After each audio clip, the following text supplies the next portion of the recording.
We are on page 49b, Memtes Amid Base, and the Gemara had just told us there are two statements as to what is the basis of the 49 malachas. The 49 prohibited 39 prohibited categories of work on Shabbos, and there are the Mishnah calls them 40 minus 1, and there are 40 times it says malacha or malachto in the Torah. And there are also, because the juxtaposition in Parshas Vayakel, where next to the prohibitions of Shabbos, it says the commandment to build a Mishkan. So we know that build the Mishkan, but don't desecrate Shabbos. The Gemara says, Tanya, this is about 10, 12 lines from the bottom of 49b. Tanya, Mishkan. We have a brisa that concurs with the opinion that says that it's related to the work that was done in the Mishkan. The Tanya that we're only chayiv on the categories on a malacha that was similar to the malacha done in the Mishkan. Heim zaru, they planted, therefore you shall not plant. Heim katzru, they needed to cut down to harvest, so therefore you won't harvest. Heim helu esakarasham karkalagola, they, in order to transport the Mishkan, would bring the beams from the ground onto a wagon, and the wagons are its own domain in Shabbos because it is 10 tefachim high and 4x4. And so the beams went from the public domain to the private domain. So you too shall not carry from a public domain to a private domain. And vice versa. They took it off of the wagons and onto the ground. So therefore you too shall not remove it, not carry from the private domain to the public domain. They transported from one wagon to the other. So too, you should not transport from one a private domain to another private domain with a public domain in between, which is what it was. You had a wagon and another wagon. So the wagons themselves were private domain, and between them was they would travel, but in between the two wagons was a public domain, the airspace of a public domain, and they would transport from one to the other. So you too also should not transport.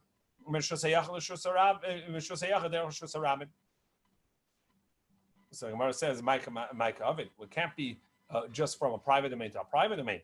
Micah of it, because what did you do there? Must be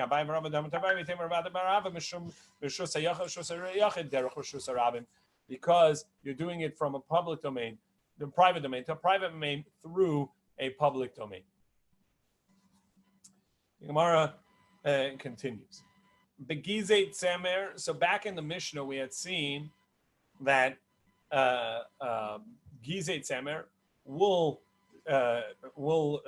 shearings are not to be moved, and we saw in a previous Gemara that we had that if you, it's true that typically when you have wool shearings, they're muktzah on Shabbos because you don't want to use them for anything else because you need it for commerce. You want to spin it and dye it and make it into wool and then make it into a garment, and therefore you don't want to use it for other things. However, we also saw that the idea that if you've dedicated it for the use of insulating this week, so then it's not going to be muktzah anymore.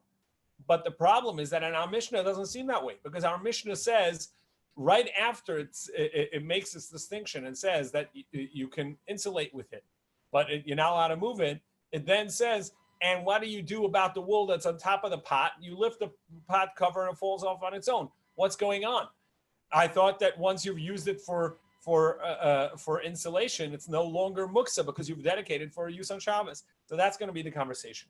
Amar Rava. So Rava said Leishanu, and seemingly speaking about our Mishnah, that our Mishnah is only talking about Elo Shalei Tamabem. But if he didn't actually insulate with this wool sharing, so then the sharings are going to be muktzah because you want to use it for a commerce. Avol Tamabehem. But if you actually use it for insulation, then you're allowed to move it because it's no longer muktzah because you've used it for a permissible use on Shabbos.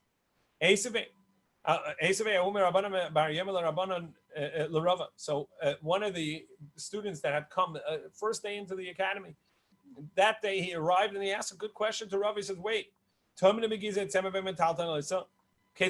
our Mishnah it says you don't, you're allowed to use wool sharings, but you're not allowed to move them. And you're saying that only means I'm not allowed to move it if I didn't use it. But if I used it for insulation, it's not muksa. Well, look at the next line. So what does he do? Now we go to Nun Amid Aleph. Now we go to 58. What does he do? He takes the cover, and it falls off on its own. In other words, I'm not allowed to take the sharings off by itself because that's going to be, I'm removing a muksa.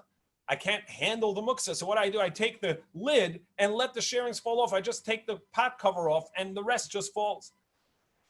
So therefore, that's a problem. Eli itma hachi itma must be Rava's statement is saying something else. Amar Rava said, that's only if you didn't prior to Shabbos dedicated as these are not going to commerce. These are only for hatmana. But if you did set it aside for hatmana, for insulation, then it's no longer commerce. You're allowed to move it. Itmanami, and we have a statement similar to this. In the name of Rabbi Latmana. That's only if you didn't dedicate it to Hatmana, then it's going to be muksa because you need it for commerce. But if you dedicated it for insulation, so it's no longer for commerce, and therefore it's not going to be muksa, unless you're allowed to move it. However, Ravina says, no, you're making a mistake. Antas explains that the first statement of Rava was not talking about our Mishnah. Our Mishnah is talking about a different case. Our Mishnah is talking about the wool that is taken from the selling stand. So it's actually in the midst of being sold as in commerce. So for sure, you need it to be in perfect condition. So it's going to be muksa. Tani Nami Hachin. Indeed, we have a brisa that concurs with that. Wool that are from the merchant stand, you can't move them on Shabbos. They are muktzah. But if you set it aside in order to handle it, to use them, then you can move it. So when Rava said that when he said that only if you didn't use it, but once you used it, it's going to be fine for that Shabbos. That's talking about a case where it's simply a homeowner's wool. So there we don't know how much commerce he's going to do with it or what he's going to do with it. So once he used it for insulating, it's going to be fine. He didn't use it for insulating, it's not going to be fine. You can't move it. It's muktzah. However, if you took it off of a commerce table, meaning you took it out of your peddler's table, so then for sure it's for commerce. Then unless you've dedicated it for insulation, it's going to be muksa. So what do? You insulated with it and now you have muksa. That's why our Mishnah says you have to take the pot cover off and it'll fall off on its own because it's already dedicated to commerce. And therefore it's going to remain muksa even though you used it this week for insulation. But in general, if you use something for insulation, it is no longer muksa for that Shabbos because you've used it for insulation. Tana Rabba Bar Bachana Kamedu Rav. Rabba Bar Bachana taught in front of Rav. Charoye shel dekel shagidron le'etzim v'nimel chalem liyeshiva tzarich lekasher. You have palm fronds that are basically branches for firewood, and now you decide, you know what, I want to use them for sitting on, for lounging on. Tzarich lekasher, you have to bind them, which is the way they would use them when they wanted to sit on them. They have to be bound together, and so you have to do that in order to indicate that change in usage. Otherwise, it's going to be muktzah on Shabbos because obviously firewood, kindling wood, is going to be muktzah. He says you don't have to actually bind them together. Lekasher, you don't have to bind them. Hutani lav, hu amar la. And when he taught this teaching of the state, Rabbi Bachana taught in front of Rav this teaching of of Rabbi Shimon Gamliel, he said, and indeed the halacha is like Rabbi Shimon Gamliel. Who amar lo halacha Rabbi Shimon Gamliel. So we now have, similar to the previous discussion about the wool, whether what you need to do in order to make it not muksa for Shabbos. Same is with these branches that were made for firewood, and now you want to change them for sitting on. So you're going to have to bind them together, which is the way they would be functionally used according to the Tanna Kama. And Rav Shimon Gamliel says, I don't need to do that. I don't need to make an active change. It's enough if I dedicate it without that active change. It marava makosher. Rav says, yes, you need to bind them. You need to do an active change. And Shmuel says, no, you just have to intend before Shabbos that you want to use it on Shabbos, and it's no longer muksa. However, Rav Asi Amar Yoshev. As long as you sat on it, you don't have to think about it. You don't have to intend to use it on Shabbos. You definitely don't have to bind it together. As long as you once sat on it before Shabbos, that's sufficient. That usage indicates that it's made for sitting, and therefore it's going to be sufficient. Even if you didn't bind it, even though you didn't think about using it on Shabbos. And Gemara says, okay, wait. So in Rav, the halacha is like the first opinion. Shmuel, now me, he follows the opinion of Rabbi Shimon Gamliel. So one says you need to bind it. The other says you need to think about it. That's great. There's an opinion like either one of them in the Mishnah, in the Brisa. Ela Rav Asi. However, Rav Asi, he's coming up with a third idea that's not either of the two opinions. Where's this from? Dama Kaman. Whose opinion is he? Hudama Kahitana. He follows this Brisa. There's another Brisa that gives us this third opinion, which is that if you once used it in that function, that now defines it as the function you want to use it. And it's talking about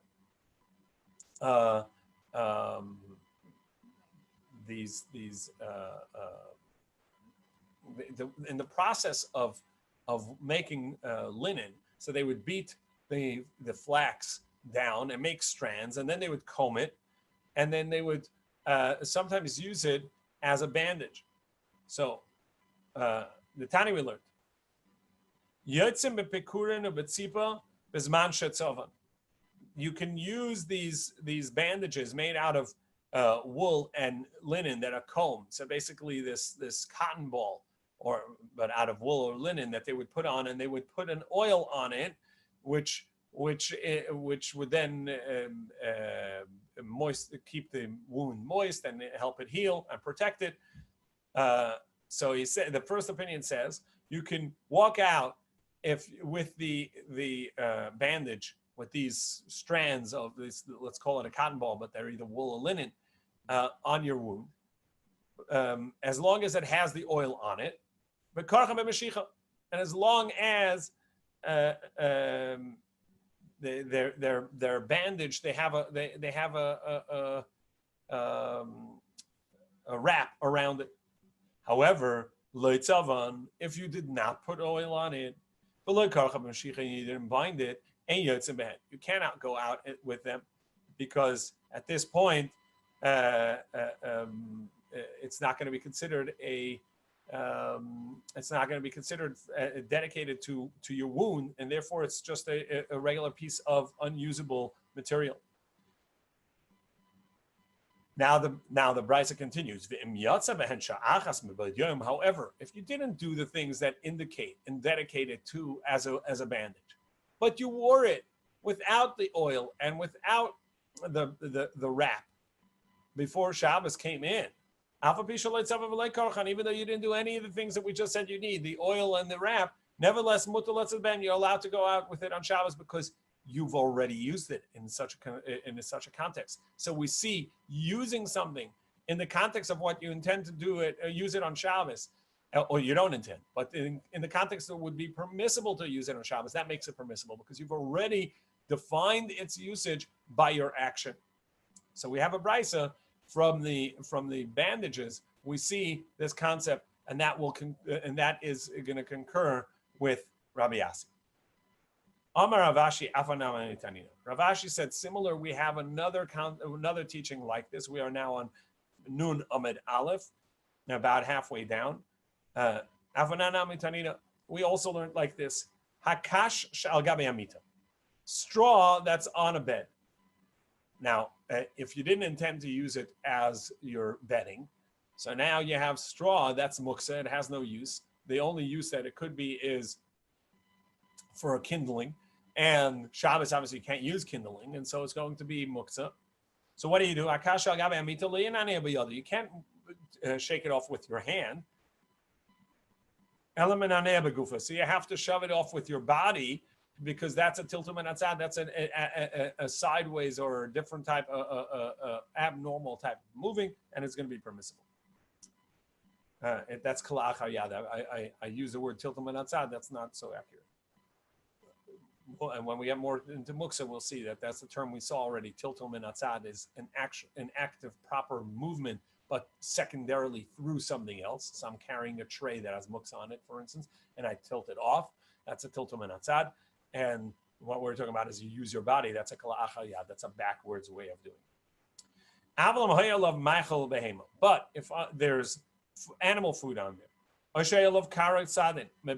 or you have a pillow and a sheet over this bedding before Shabbos, which is a use of it as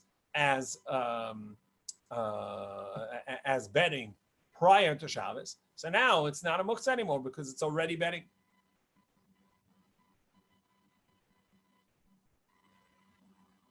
So then you can even move it with your hand. Shmamina, so we see that once before Shabbos, it has been used in the manner that is permissible to use it on Shabbos. Now it becomes that use, that becomes its intended use, even though you didn't intend on your own. And who disagrees with the B'Shimon Gamliel in this concept? Rabbi Chanina ben Akiva. It is the Rabbi Chanina ben Akiva. And he's the one that said above that you actually have to bind it, and not, it's not enough to think about it like a B'Shimon Gamliel, and not enough like Rabbi Yassi said to just have used it before Shabbos that way. So whose opinion of this is Rabbi Chanina ben Akiva. Rav Dimi, because when Rav Dimi came from Eretz Yisrael, so he would say, Amar Zeiri, Amar Chanina Pamachas Halach Rabbi Chanina ben Akiva l'makom echad. Once Rabbi Chanina ben Akiva went to a certain place, Umatzach harayis shel dekel shegadrum l'shem eitzim, and he found palm branches that were cut and harvested for the purpose of wood. And he told the students, go out and think about it. Many intend to use them for sitting so that we can sit on it on Shabbos. And now he concludes, Rabbi Zeiri concludes and says, and I don't know if the reason he told them to go out and think about it, and that sufficed, was because it was, was it a wedding? Or Beisa Avil, or was it a house of mourning? But it had to be some sort of duress, some sort of pressure point of where either because of a wedding or because of a shiva, they needed chairs and they couldn't go sit on each one or bind each one. And so therefore he said, in 10, then it'll be sufficient. But what we can learn from that is, if not for the circumstances, in a typical circumstance, you'd have to bind it. It wouldn't be enough to intend before Shabbos, I want to sit on it. Since he says, I'm not sure which one it was, a wedding or a funeral, the Turidi. It's only there that it suffices to just intend to sit on it because of the tirda, because of the pressure of all the things that need to be done and taken care of. But in a regular, typical case, kashar in, like kashar lay, if you bound it together, you can sit on it and it's not muktzah. Otherwise, it's going to count as muktzah.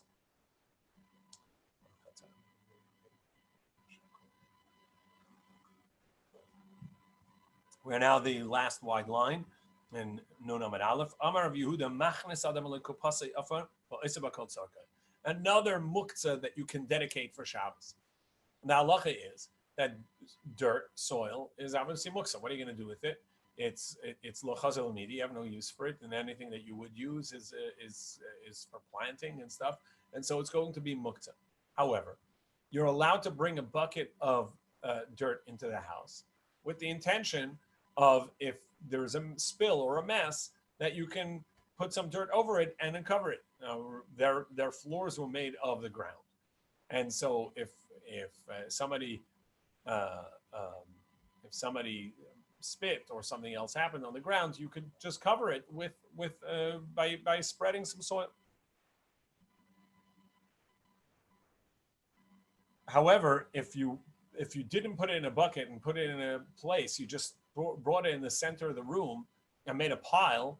So then people are going to step on it and it's going to become flattened out. It's just going to become a part of the ground, the floor of the house, and therefore that would not suffice. So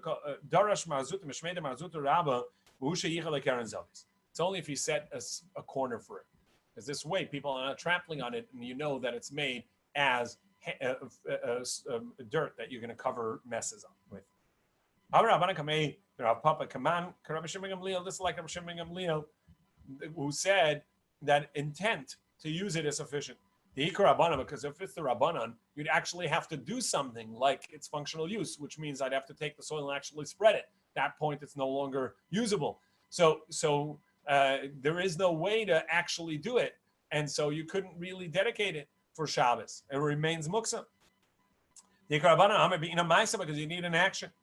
No, perhaps that's not correct.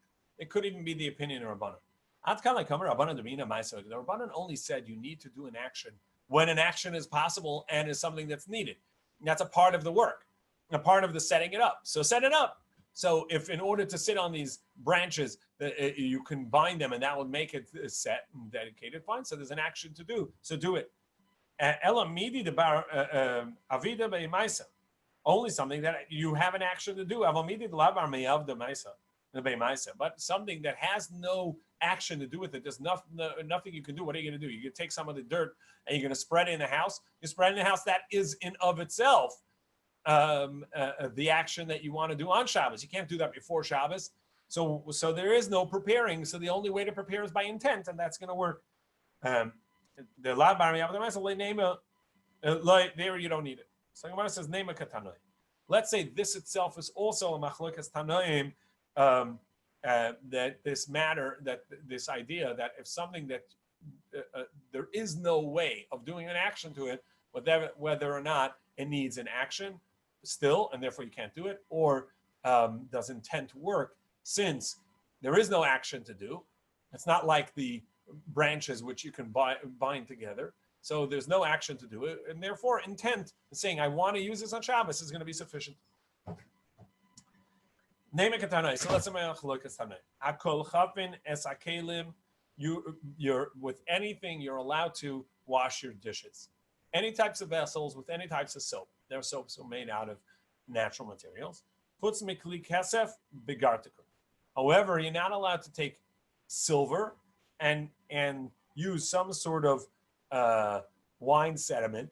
I think it was probably crema tartar or something like that, which is a sediment from wine, and they would use that in water to clean the silver, and that would actually scrape off some of the silver. And according to Rashi, that's the malacha of memachek. We'll see later in the 39 malachos that there's, in the making of leather, one of the malachas is memachek. Rashi interprets memachek is the working of the leather where you smooth it out to the degree by removing the hairs and the fuzz and making it a smooth parchment or a smooth a piece of leather. So the subcategory of that is any type of cleaning that scrapes off the dirt from the substance that's on. And so you can use any type of soap on any type of vessel, but you can't use this, I'm going to say crema tartar, but whatever this gartikun is, to remove it, to use it on silver, because that actually scrapes some off. Oh, neser v'chol. But if you're using other types of sand and soil, which is soap, their soap was different types of organic material. Mutter, that's permissible. Gemara says, Votanya neser v'chol oser. Or I have another brisa that says that you may not use neser v'chol either. My laba kamipagi. So wouldn't you say the machlokas is based on this? The Marasavar be'ina maisa. One brisa says you cannot use the sand and the soil that and neser. The reason is because it actually requires an action to dedicate it, and there's no action to do to dedicate it, because once you use it as soap, it's no longer it's no longer usable on Shabbos. So the one you want to use on Shabbos, I have no way to actively to do an action in order to dedicate it as use on Shabbos. So generally, sand is going to be muktzah. So therefore, you can't use it. Omar Savar, and the first opinion that said you may use Neser and Chol and sand, they say that you don't need an action since there's no action possible. Intent is going to be sufficient. Someone says, no, that's not the basis of that machlokes. The Kuli Alma, everybody says, Lo b'ina ma'isa, you don't need an action. V'la kashi, yet there's no question. Ha, Rabbi Yehuda the Amar, the Vashem Mischaven Aser. The one is the opinion of Rabbi Yehuda, who says that even if you don't intend, nevertheless, if it happens, it's going to be prohibited. And so therefore, we have over here that even though that Neser and Chol will not necessarily scrape off the silver, but it may, and Rabbi Yehuda says you're not allowed to use it. However, Rabbi Shimon, the one that says you're allowed to, you can't use this grape sediment, but you're allowed to use a Neser and sand, that's because they say, well, it's Rabbi Shimon.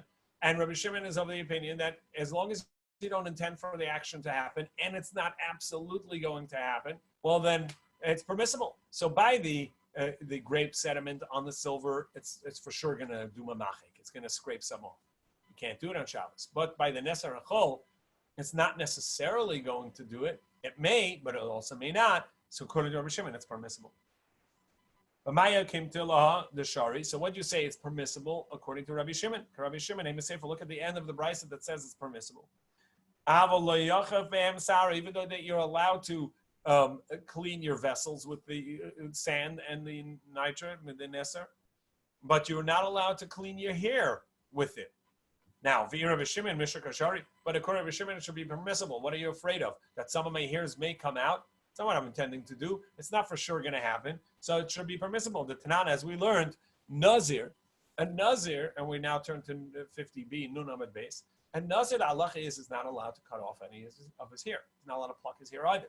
Now, if he's going to use these Neser Achol, and you tell me that it's for sure going to remove his hair, he's not allowed to wash his hair with that, because maybe he's going to pull out a hair. Not maybe, he will. Nazir chayfim from a fast space, avolosarik, and it says that he's allowed to scrub his hair, which would be with Neser and Chol. And he can also be in a fast space, which is he can separate his hairs, but he can't use a comb. He can use his fingers to comb his hair, but he can't actually use a comb, because when he combs, he's for sure going to pull out hairs. With his hand, he may not. And so we see that according to Rabbi Shimon, you are allowed to use Neser Achol. So, and the Brisa says that you may not. So the Brisa cannot be the opinion of Rabbi Shimon, must be the opinion of Rabbi Yehuda. So what's going on? Elahu Havahu Rabbi Yehuda. You're right. Both of the opinions, the Brisa that says you may use sand and niter to clean the vessels, and the one that says you may not, are both the opinion of Rabbi Yehuda. However, there's a disagreement in the students what Rabbi Yehuda would hold in this case. But there's two opinions according to Rabbi Yehuda. Hai Tana, I'll leave it Rabbi Yehuda Savar Gori. One opinion says that the fact of the matter is that as soon as you use it, it may actually pull it may scrape some of it off.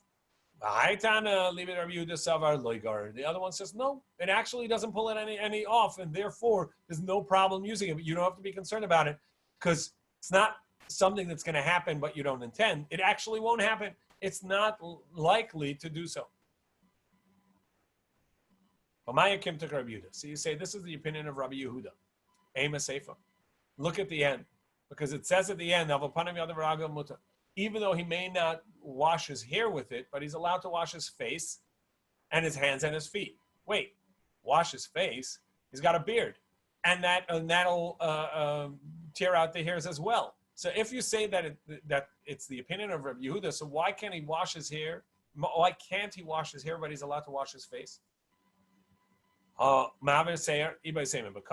be by a minor who doesn't have facial hair yet. Isha, or by a woman doesn't have a hair. Or by a eunuch, somebody who doesn't grow facial hair because he's a saris. Now, clearly, the idea of that maybe they had cut off his facial hair was not something they even considered. So they probably were in Portland, where everybody has facial hair and big beards. Amar Rabbi Yehuda. Afar Levinta Shari. Whether you say that sand is going to remove hair or not, but you for sure are allowed to use ground up bricks. So these were the things they used to clean their hair. They would use these different earth materials. Ara Yosef Kuspa de Yasmin. There was a shampoo that they would make. It was called the sesame jasmine material. Basically, it was sesame pulp that from a sesame press, and they would add to it some dried jasmine, and they would grind it up into a mush, and they would use that as their shampoo, and that worked. And it was also a good way to clean your dirty hands.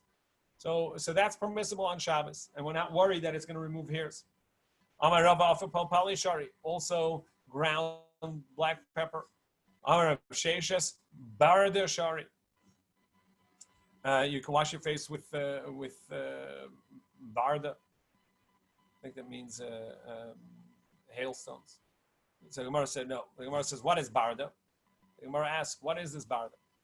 Amar Rabbi Yosef Tilta. It has an ingredient of 1/3 Allah, which I think is it's some sort of grass that it gave off an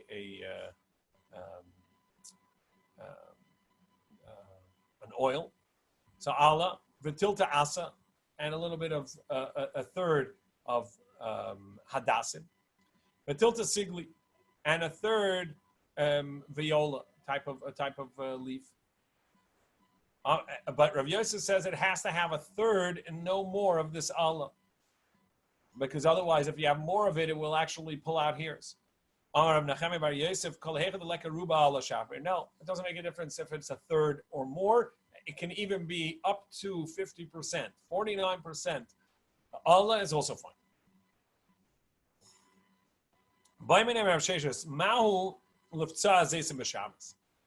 So the way Tues learns, it actually has a flow. Are you allowed to crush olives in order to clean your body on Shabbos? However, Rashi learns, no, this is just a general question in regards to crushing olives on a rock in order to take away some of the bitterness in order to make it edible. Amalu responded, Rav Sheshes responded, said, I don't understand. You're asking me whether you could do this on Shabbos. Can you do it on the weekday? Whether it's use it as shampoo or use it or bang it on rocks in order to soften it and make it more edible. You can't even do it on a weekday. On a weekday, who let you do that? You're wasting food. Because he thinks it's wasting food, and you're not allowed to do that. Let's say this is a machlokes with Shmuel. Because the Amar Shmuel was of the opinion, a person is allowed to use bread for an instrument for things that he needs. You can use it as a tray to pass things on. You can lean things on it. Bread, you're allowed to use it for anything that's functional for you. Use it as a paperweight. Amri Pas Lemisi says, no, bread has a hard crust on the outside. And therefore, it's not going to become disgusting if you use it this way. However, Hani Me'isi, these things, if you actually use it in such a way, whether it's in shampoo or you bang the olives on rocks in order to soften it, Tosis or Rashi, it's going to become disgusting, and therefore you're not allowed to do so. Ameimar Marzutra, Varavashi Abiyasvi. Ameimar Marzutra and Ravashi were sitting together. Haisel Kamayu Barda. So they brought this recipe of a third Allah, a third hadas, and a third of this viola, of this sigli. And Varavashi Mashi, they wiped their hands in it. They washed their hands with this potion. Marzutra leimashi, but Masha, but Marzutra would not. Amri lei, so they said to him, don't you agree to Rav Sheshes, who said that you're allowed to use this potion, this soap on Shabbos? It's not a problem. It's not going to pull out hairs. It's an okay thing to do. No, don't ask him about that. It does not nothing to do with Shabbos. He doesn't use it because of a week. Even on weekday, he won't use it because he thinks svir lei namila svir lei. Even on a weekday, he doesn't use it because the svir lei he holds ki hadatani megara adam galdei tzoy v'galdei makashal b'sarei b'shvil tzarei. Person is allowed to take off scabs from his skin if it hurts him, if it is bothering him. However, imeshvili yafos, but if he's trying to make himself look beautiful, usher, it's prohibited, because he was of the opinion anything that a male does to make himself beautiful was too feminine, and that would be included in the Torah prohibition of that a man may not dress in a woman's clothing, that any form of beautification was prohibited. So if you're removing the scabs to make yourself comfortable, that's fine. But if you're doing it in order to beautify yourself, you're not allowed. It's interesting. Tues says over here that the discomfort with the scabs or anything that's not beautiful is not only if you're uncomfortable with pain, but even anguish would be so. And so, as such, Tues says, there's no greater pain or anguish than needing to go out and looking disgusting. And so that is also permissible. As long as you're not trying to beautify yourself, but you're trying to just get rid of the negative, that's permissible. According to the explanation of Mordechai of why Marzutra would not use this soap to wash his hands. The inu command savrua. So why did they wash their hands with it? After all, they're beautifying their hands. They're beautifying their face by washing their face with it. Why are they doing that? Marzutra was explained by Rav Mordechai just said that there's a prohibition on account of it's too feminine. So they say no. Kihadatanya, like we learned, person may wash his hands, face, and feet every day. B'shvil kona, because of his creator. Mishum shenema kapal Hashem lamani, everything Hashem created was for his sake.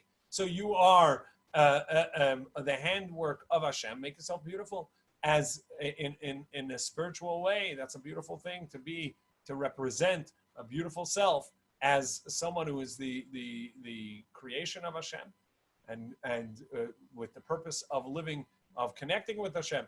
Person's got to be beautiful. However, you see that they as we know, they didn't. It was very uncommon for them to bathe. They didn't have the ability really to bathe every day, and even washing your hands, face, and feet, which they did wash, was considered you needed a special reason to do it in order to beautify a human who has a relationship with Hashem. Rabbi Elazar ben Azariah mekupa mata al tzida v'noitel shemayita. The Mishnah had said that Rabbi Elazar ben Azariah said that in order to take the food out that's insulated and it has all of these materials to insulate it, whether it's shearings or something else that may be muktzah, in order not to have it collapse, you don't actually take the pot out. And if it collapses, I won't be able to get the pot back in. And then I'll end up moving it, as the Gemara is going to explain. So rather what I do is that I just turn the box and the insulation itself, the whole contraption, I'm going to turn. But I don't actually take the pot out, because then all these shearings, the wool shearings that are in there, are going to collapse. The Gemara says, Amar Rabbi Abba, Rabbi Chia bar Ashi, Hakol Moedim, everybody agrees that if you did take it out and the shearings collapse and now I don't have a space to put the pot back in, I can't put it back in, because if I do, I'm going to end up moving some of the shearings to make place for the pot, and I'm going to be handling a muktzah. But not the Chachamim